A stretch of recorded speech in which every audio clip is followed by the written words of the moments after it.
こんにちは、マルタスタディ池松です。今回は、本日ですね、7月9日本日、新しくマルタ政府より発表された、新たな、新型コロナウイルスに関する、3つの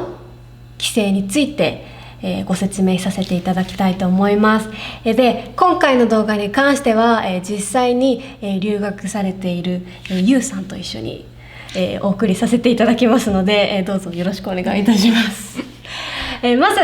今回の、新たな規制について、3つポイントがございますので、簡潔に3つご説明させていただきます。1つ目に関してが、現在マルタに滞在している留学生がワクチン接種をマルタで無料でできることになりました。それから2つ目、マルタの語学学校が7月14日、来週の水曜日から、対面授業からオンライン授業への移行となります。そして、3つ目、こちらに関しては入国規制に関するお話になります。7月14日以降、マルタに入国が許されるのはワクチン接種済みの方限定となります。この3つのポイントについて、急に本日規制が決まったんですけれども、この急に決まった一つの要因としては、今週というか数日くらい前から、急激に、コロナの感染者数が増えたということ、それからその感染者数のほとんどが、現在マルタ留学に来られている留学生であるということから、この3つの新しい、ルールというか規制というのが決定されました。この件に関して実際に留学されているゆうさんとしてはいかがですかね。例えばゆうさんに関しては、5月末に、マルタにいらっしゃって、初めはオンラインから、授業を始めて、やっと6月の中旬から、完全に対面授業をスタートされたと思うんですけど、対面授業が再開してから1ヶ月足らずでオンライン授業への移行となってしまったわけなんですけども、それに関して今急なその連絡を、ニュースを受けてどんなお気持ちですか？率直な感想としては、残念だなっていうのが、一番で、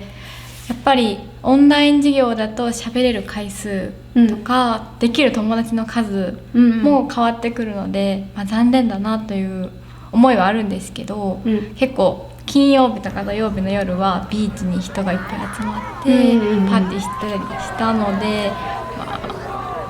こうなるのも予想できたと言えばそうかなという。まだ1ヶ月も経ってないくらいで、まさかのニュースが今日来て、でも受け入れるしかないなという。クラスで結構怒ってる人いっぱいいて、日本人だけじゃ特に日本人あんまりその感情を表に出さないんですけど、他の国の方は結構なんでみたいな感じでずっと先生とかに対して怒ってて、先生に怒っても学校に怒ってもそれ政府が決めたことだから、学校もずっともうこっちでは何も言えないっていうできないですもんね。ことしか言ってなかったですけど、最初オンラインからスタートされた後のことだと思うんですけども、やっぱりオンラインと対面授業じゃ雰囲気とかも全然変わってきますか？これからオンラインになるじゃないですか。でどっちも一旦経験した上でのまたオンラインに戻るわけだから、マルタでの生活もちょっと変わったりとかって感じますか？そうですね、オンライン授業だとやっぱり友達ができにくいっていうのが一番私の中では問題。ちなみにそのオンライン授業、他の学校とかだと結構みんなカメラをオフにする人がいるって言ったんですけど、それはないですか？私の場合はカメラはみんな基本的にはオンで、多分何か通信状態が悪い人だけはそのカメラをボイスだけにしてっていうことで、でも基本的にはみんなオンで、先生もカメラオンにしてみたいな感じで言ってるんで、そこは大丈夫なんですけど、やっぱその教室だと例えばインスタやってるみたいな感じで、すぐ会話が始まるんですけど、オンラインだとそういうのがちょっと始まりにくいんで、今日の夜何か予定あるとかそのようなことくらいで、たまに行ったりはするんですけど、個人的にこのオンライン授業に移行するっていうのが個人的に私はあんまり意味がないかなって思ってて、なんでかっていうと、その留学生がどこでコロナをもらってくるかって言ったら、多分授業っていうよりもどっちかっていうと、その後のパーティーとかそういうところじゃないですか。だからなんか語学学校をオンライン授業にしたところであんまり感染者数は防げないというか、結局他の部分で規制ってないから、なんか結局オンライン授業はオンライン授業だけどパーティー行く人はパーティー行くしみたいなので、そこは抑えられないんじゃないかなって個人的には思うんですけど、やっぱそうですよね。なんかこう遊ぶ人は遊びますよね。やっぱりその人によっては毎日のようにビーチに行って、もうダンスしたりとか、もうソーシャルディスタンス全くないみたいな状態で遊んでる人とか、もう家に何人も呼んでパーティーして、どんな状況か分かんないですけど、おそらくソーシャルディスタンスはないと思いますし、お酒も多分いっぱい飲んでると思うんで、そういう人を規制することによって初めて意味が出て、できる。初めて意味がそうですね。ま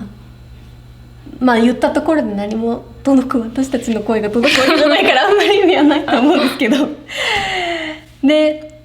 もう一つ結構シビアだなというか、これから今マルタにいらっしゃる方もこれからマルタに来ようとしている方にとってもどっちにとってもシビアだなと思うんですけど、この入国規制に関してワクチンが取得済みじゃないとマルタに入国ができないっていうのは、しかもこの1週間後から始まりますみたいなこの急な決定それこそ8月これから8月に行きたいんですけどっていう方もちろんいらっしゃるんですけど、もうちょっと前の段階から8月にマルタに来る予定で申し込んだ方とかもたくさんいらっしゃるんですね。でそういった人たちがいきなりワクチン持ってないから入れなくなるってなるのは結構そのみんなやっぱり予定を空けてわざわざいらっしゃるわけだから、それでなかなか来れなくなるっていうと結構、私も留学する本当に1ヶ月前くらいはもうずっとマルタのこと調べてて、で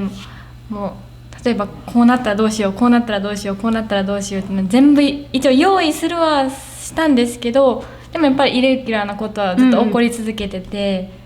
多分自分がその前々から、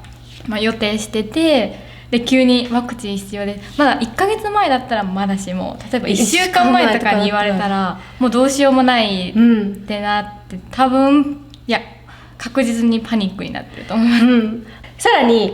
もちろんユウさんに関しては今もうマルタにいらっしゃるからまず留学ができないっていうことはないとは思うんですけど、例えば、結構長くいらっしゃるとのことなので、これから先ビザが取れたら、他のヨーロッパの国とかに遊びに行きたいとかって思っててもワクチンが接種できてないと帰ってこれないことになっちゃうじゃないですか。そういった点について、今後なんかどっかの国に旅行しようかなみたいなふうに思ってたりとかいう計画とか立ててました？そうですね、私飛行機とかまだ取ってないんですけど、日本人でフランスに留学してる友達がいて、でその子がまた日本に帰ってまたフランスに戻っちゃうんで、結局多分2年くらい会えないんで、もうこの期間で会おうと思ってたんですけど、ワクチン打てるまでは危ういですね会えないなっていうのとあと私のフラットメイトが2週間後にギリシャに行く予定だったんですけど、もう航空券も取ってて、それに関して多分帰ってこないですもんね、お金多分。ここユウさんにとっては朗報だと思うんですけど、今滞在してる人がマルタで無料でワクチンを接種できるっていう点について、ユウさん自体はすでになんかこうワクチンの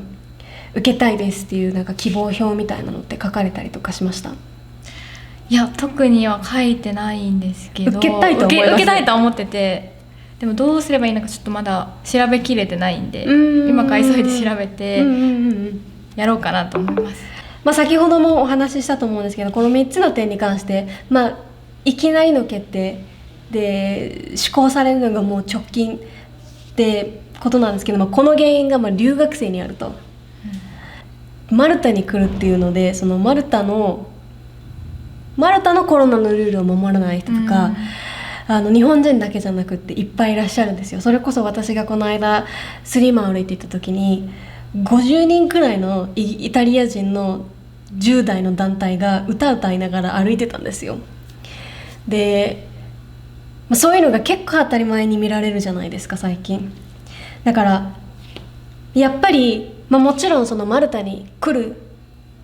にはやっぱり存分マルタを楽しみたいとか、留学生活を充実させたいとか、そういった気持ちもすっごくわかるんですけど、やっぱり他国に来てるわけだから、その国の行った国のルールとかをやっぱりちゃんと守らないと、楽しむ資格というか留学する資格はないんじゃないかなっていうのは私自身感じております。もちろん、マルタには日本とはまた別の、コロナに関する規制あります。そういったルールちゃんとユウさんは愚問だとは思うんですけど聞かせていただきます。ユウさんはちゃんとマルタのコロナウイルスのルール守ってらっしゃいますか？はい、もちろんです。ちなみに今現在留学生が守らなきゃいけないルール、どういったものだったか覚えてます？はい。まず一つ大事な部分では、みんなが守らないといけない。そう。こちらは、ワクチンを接種してない人が屋内屋外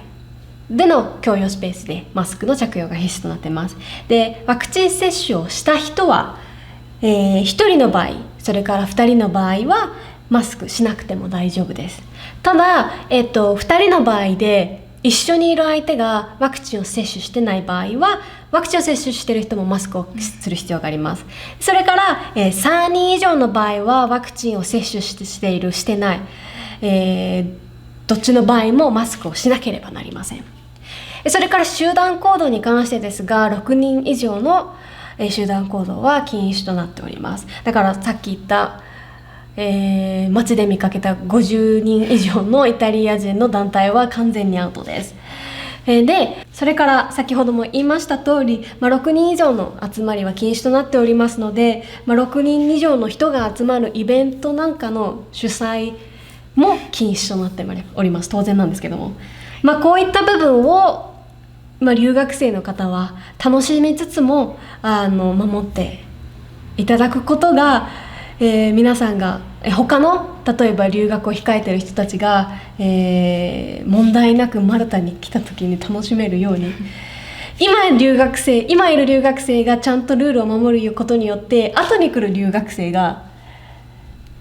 得するというか楽しんで問題なく来れるようになるので、今いる留学生は自分たちのことだけを考えるのではなくて、後に来る人たち、それからマルタに住んでいる人たちのことを考えて節度を持った行動をしていただければと思います。自信を持って一つ言えることは、この1ヶ月半くらい来てから経つんですけど、その間もともと最初来た頃はレストランとかそのバーはもちろんやってなかったですし、レストランは確か9時までとか8時までとかそういう時間制限と、あとは人数も今は6人っていう結構大人数で行けるんですけど、その時は確か4人か2人かな、4人だったと思うんですけど、でもそれでも十分楽しめますし、他にも友達と一緒にランニングしたりとか、そういうスポーツのアクティビティもランニングしたりとか、そういうスポーツも楽しめたので、全然わざわざみんなで大人数でパーティーしようとかいうことをしなくても、十分マルタでは私の場合は楽しめると思います。これから、入国規制も加わるので、そもそも行けなくなったって人もいるかもしれないんですけど、オンラインだからといって、全く生活が全然楽しくなくなるのかって言ったら別にそういうわけではないので、安心していただければというか、マルタは留学っつっても授業を受けるだけじゃないので、今のユウさんのお話を参考にしていただければなと思います。今回はご協力いただきましてありがとうございました。今回のコロナに関するアップデートのお話については以上となります。この動画、皆さんの役に立ったと思った方はこの動画にいいねボタン、それからチャンネル登録なんかもお願いいたします。それでは、来週以降オンライン授業頑張ってください。それではまた失礼いたします。また次回お会いいたしましょう。バイバイ。